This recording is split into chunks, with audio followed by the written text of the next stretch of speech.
Assalamualaikum warahmatullahi wabarakatuh. Perkenalkan, saya Tia Monika dengan NIM 1801025198. Saya mahasiswi dari Pendidikan Guru Sekolah Dasar, Fakultas Keguruan dan Ilmu Pendidikan, Universitas Muhammadiyah Profesor Dr. Hamka. Pada kesempatan kali ini, saya akan membahas tentang hasil proposal penelitian yang telah saya buat untuk memenuhi nilai ujian akhir semester mata kuliah Metodologi Penelitian dengan dosen pengampu Bapak Zulherman, SPD, MPD. Hasil penelitian yang telah saya buat berjudul Pengaruh Model Pembelajaran Blended Learning berbasis Google for Education untuk meningkatkan kemampuan berpikir kritis siswa pada mata pelajaran IPA kelas 4 SDN Grogol Utara 05 Pagi. Dalam penelitian ini terdiri dari 3 bab. Bab pertama ialah bab pendahuluan, bab kedua ialah kajian teoritis, dan bab ketiga ialah metodologi penelitian. Pada bab pertama, pendahuluan, yang pertama ada latar belakang. Pada masa pandemi saat ini, seluruh peserta didik diharuskan melakukan pembelajaran jarak jauh atau PJJ. Untuk mengatasi keterbatasan waktu karena tatap muka tidak dapat dilaksanakan secara langsung, maka dapat menggunakan pembelajaran tatap muka dan online learning yang dapat disebut dengan blended learning. Blended learning bisa menggunakan berbagai macam aplikasi, tetapi saya menggunakan Google for Education sebagai penelitian saya karena di dalam Google for Education terdapat banyak aplikasi yang mendukung untuk pembelajaran blended learning. Setelah menganalisis latar belakang tersebut, selanjutnya saya mengidentifikasi masalah. Di sini terdapat berbagai macam permasalahan. Yang pertama, kurangnya kemampuan berpikir kritis siswa. Yang kedua, kurangnya fokus siswa dalam pembelajaran blended learning, yaitu secara sinkronus ataupun asinkronus. Dan kurangnya pemahaman siswa dalam menggunakan aplikasi Google for Education. Lalu kurangnya fasilitas yang dimiliki oleh siswa. Di sini fasilitas yang dimaksud ialah siswa tidak mempunyai handphone atau laptop untuk pembelajaran dan kendala sinyal atau jaringan yang menghambat dalam mengakses aplikasi Google for Education. Setelah mengidentifikasi masalah, selanjutnya yaitu membatasi masalah. Dalam penelitian ini, masalah dibatasi untuk mengetahui kemampuan siswa dalam berpikir kritis menggunakan aplikasi Google for Education pada pembelajaran IPA kelas 4. Selanjutnya yaitu merumuskan masalah. Perumusan masalah yang pertama, apakah penggunaan Google for Education sangat efektif dalam pembelajaran blended learning di masa pandemi pada pembelajaran IPA kelas 4 SDN Grogol Utara 05 Pagi? Yang kedua, apakah model pembelajaran blended learning dapat meningkatkan kemampuan berpikir kritis siswa dalam pembelajaran IPA? Dan yang ketiga, yaitu bagaimana penerapan model pembelajaran blended learning berbasis Google for Education untuk dalam mata pelajaran IPA. Selanjutnya ialah manfaat penelitian. Dalam manfaat ini terbagi menjadi 2, ada manfaat teoritis dan manfaat empirik. Manfaat teoritis berisikan memberikan gambaran model pembelajaran blended learning berbasis Google for Education untuk meningkatkan kemampuan berpikir kritis siswa, serta memberikan pemahaman siswa dalam menggunakan aplikasi Google for Education pada pembelajaran blended learning. Kedua ialah manfaat empirik. Manfaat empirik terbagi menjadi 4. Yang pertama bagi peneliti, untuk menambah wawasan peneliti dalam pemilihan metode pembelajaran blended learning pada pelajaran IPA di sekolah dasar.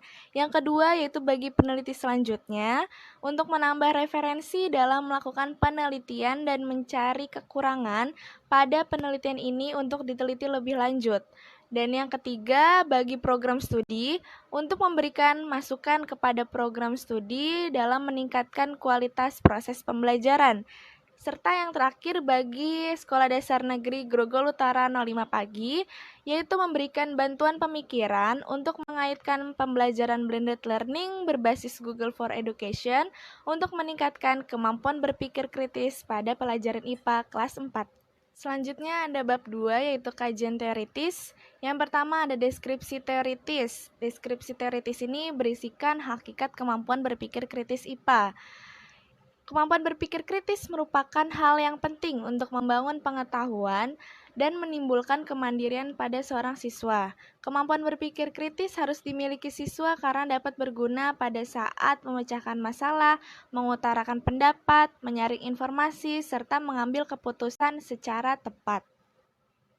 Dan selanjutnya ialah pembelajaran IPA. Dalam pembelajaran IPA memiliki aspek bahwa anak mampu menyadari keterbatasan pada pengetahuannya, membangkitkan rasa ingin tahu untuk menggali keterbatasan berbagai pengetahuan baru dan dapat mengaplikasikan pada kehidupan sehari-hari berdasarkan informasi yang telah dipelajari. Yang kedua ialah hakikat model pembelajaran blended learning berbasis Google for Education. Model pembelajaran adalah bagian penting dalam kegiatan belajar mengajar karena dapat memudahkan guru dalam menyampaikan materi pada kegiatan pembelajaran, sehingga langkah-langkah yang tersusun dapat mencapai tujuan pembelajaran. Yang kedua, ada manfaat model pembelajaran, yaitu dapat membantu kegiatan pembelajaran sehingga mencapai tujuan, meningkatkan antusiasme siswa dalam mengikuti kegiatan pembelajaran, memudahkan siswa dalam menangkap informasi, membantu siswa menjadi penyemangat yang baik, serta membantu siswa menganalisis sesuatu secara sistematis. Lalu ada pengertian blended learning. Blended learning ini berasal dari dua kata, yaitu blended artinya campuran atau kombinasi, sedangkan learning ialah pembelajaran. Nah, model pembelajaran blended learning ini merupakan pembelajaran yang mengkombinasikan atau menggabungkan teknologi berbasis web untuk mencapai tujuan pendidikan. Sistem pembelajaran jarak jauh tetap membutuhkan sarana dan prasarana dalam menunjang pendidikan agar tujuan pembelajaran bisa dicapai secara maksimal. Nah, lalu tujuan blended learning yaitu dapat membantu pendidikan untuk berkembang lebih baik, menyediakan peluang yang praktis realistis bagi guru dan pendidik, serta meningkatkan penjadwalan yang fleksibilitas bagi pendidik. Selanjutnya ada kelebihan dan kekurangan blended learning. Kelebihannya ialah pembelajaran terjadi secara mandiri dan konvensional. Yang kedua, pembelajaran lebih efektif dan efisien walaupun terjadi dalam pembelajaran jarak jauh atau PJJ. Yang ketiga, dapat meningkatkan aksesibilitas siswa karena semakin mudah dalam mengakses materi pelajaran. Tetapi ada kekurangannya. Kekurangannya yaitu media yang dibutuhkan beragam sehingga sulit diterapkan apabila sarana dan prasarana tidak mendukung. Yang kedua, tidak meratanya fasilitas yang dimiliki siswa seperti komputer dan akses internet. Selanjutnya, jaringan yang kurang memadai dapat menyulitkan siswa dalam mengikuti pembelajaran via online, serta kekurangan pengetahuan siswa dalam penggunaan teknologi. Selanjutnya ada pengertian Google for Education, ialah sebuah layanan Google berbasis cloud untuk lembaga-lembaga pendidikan. Google for Education yang saya gunakan di sini ada 3, yaitu Google Classroom, Google Meet, serta Google Form. Google Classroom ialah aplikasi yang menciptakan ruang kelas dalam pembelajaran online yang bisa menjadi sarana dalam penyampaian tugas. Google Meet merupakan sebuah aplikasi video conference yang digunakan untuk proses meeting secara online, serta Google Form merupakan aplikasi yang berfungsi untuk membuat formulir untuk pengumpulan informasi atau pertanyaan mengenai pembelajaran yang sedang diujikan. Bab 2 yang selanjutnya ialah membahas tentang penelitian yang relevan. Di sini sudah terdapat 2 penelitian yang sebelumnya, yaitu yang pertama berasal dari Wiwik Suci Ambarningsih dengan judul Pengaruh Penerapan Blended Learning berbasis Skoologi terhadap kemampuan berpikir kritis. Persamaannya ialah dalam penggunaan model pembelajaran dan kemampuan berpikir kritis, tetapi perbedaannya penelitian terdahulu pada jenjang SMA dan berbasis Skoologi, serta penelitian yang sekarang pada jenjang sekolah dasar dan berbasis Google for Education. Penelitian yang kedua berasal dari Anggian Anggraini dengan judul Pengaruh Blended Learning terhadap kemampuan berpikir kritis siswa SMA pada materi suhu dan kalor. Persamaannya terletak pada penggunaan model pembelajaran, tetapi pada penelitian terdahulu terdapat penambahan pada model pembelajarannya, serta perbedaannya terletak pada jenjang pendidikan. Penelitian terdahulu pada jenjang SMA, sedangkan penelitian yang saat ini dilakukan pada jenjang sekolah dasar dan berbasis Google for Education. Pada bab 2 selanjutnya ialah kerangka berpikir, bersumber dari rendahnya kemampuan berpikir kritis siswa pada pembelajaran IPA dalam materi gaya dan gerak, sehingga memunculkan solusi guru dalam memberikan contoh mengenai salah satu gaya, yaitu gaya gesek, untuk memancing kemampuan berpikir kritis siswa, sehingga menimbulkan atau mempengaruhi kemampuan berpikir kritis siswa pada pembelajaran IPA dalam materi gaya dan gerak. Pada bab 2 selanjutnya yaitu hipotesis penelitian. Di sini sudah terdapat dua hipotesis, yaitu HO dan H1.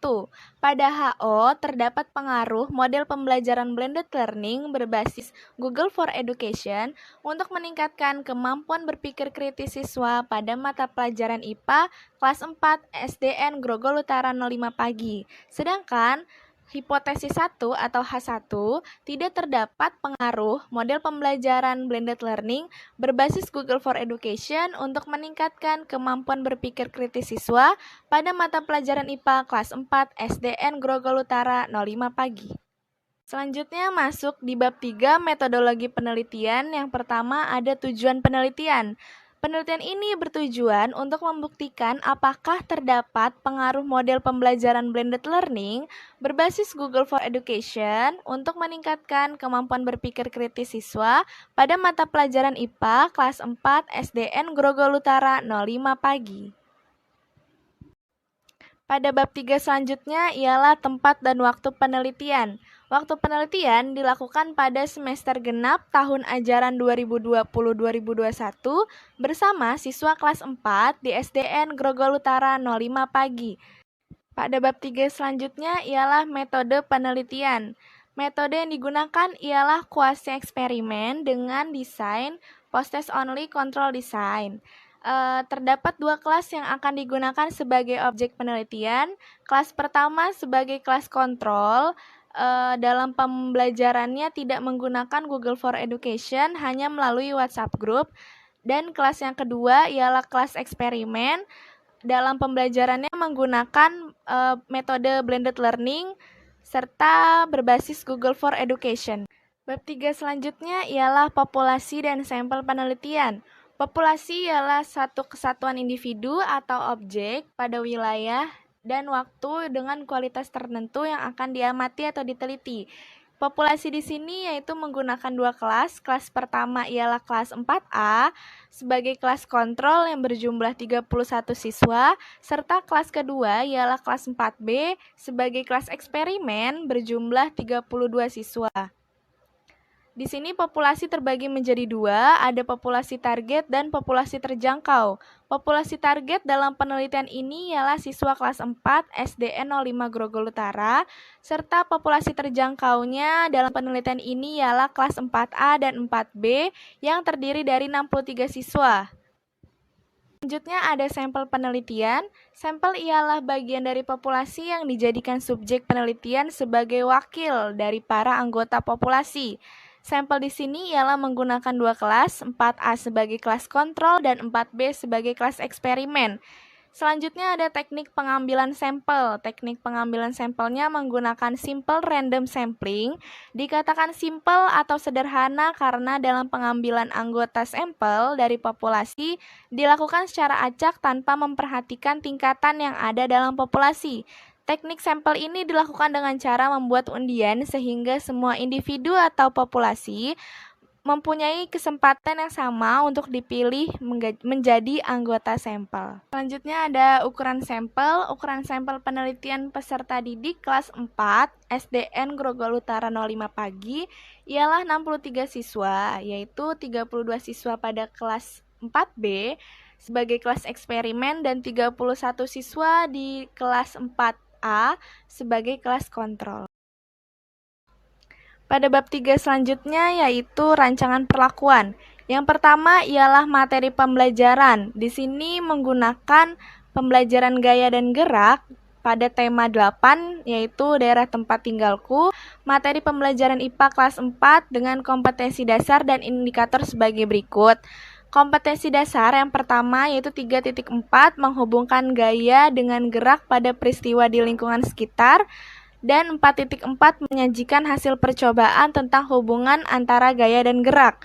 Serta indikator kompetensi 3.4.1 menjelaskan hubungan antara gaya dan gerak, dan 4.4.1 menyajikan hasil pengamatan tentang pengaruh-pengaruh gaya terhadap gerak benda. Selanjutnya ada strategi pembelajaran. Strategi ini dapat diartikan sebagai perencanaan yang berisi rangkaian kegiatan yang didesain untuk mencapai tujuan pendidikan. Strategi yang digunakan dalam penelitian ini yaitu menggunakan metode blended learning dengan aplikasi Google for Education. Serta selanjutnya pelaksanaan perlakuan. Penelitian ini dilaksanakan dalam 2 kelas, yaitu menggunakan teknik simple random sampling. 2 kelas tersebut menggunakan metode kuasi eksperimen terdiri dari kelas 4A sebagai kelas kontrol dan kelas 4B sebagai kelas eksperimen yang menggunakan metode blended learning. Tahap pelaksanaan perlakuannya menggunakan metode blended learning dengan aplikasi Google Classroom, Google Meet, dan Google Form. Bab 3 selanjutnya ialah teknik pengumpulan data. Pengumpulan data berisi tentang teknik yang mendapatkan data-data yang diperlukan dalam penelitian. Sumber datanya diambil dari hasil tes kemampuan belajar siswa dengan post-test untuk 63 siswa yang dijadikan sampel pada pokok bahasan gaya dan gerak. Hasil tes tersebut dari tes siswa setelah diberikan perlakuan yang berbeda antara kelas kontrol kelas 4A dan kelas eksperimen pada kelas 4B. Di instrumen variabel terikat ada definisi konseptual dan definisi operasional.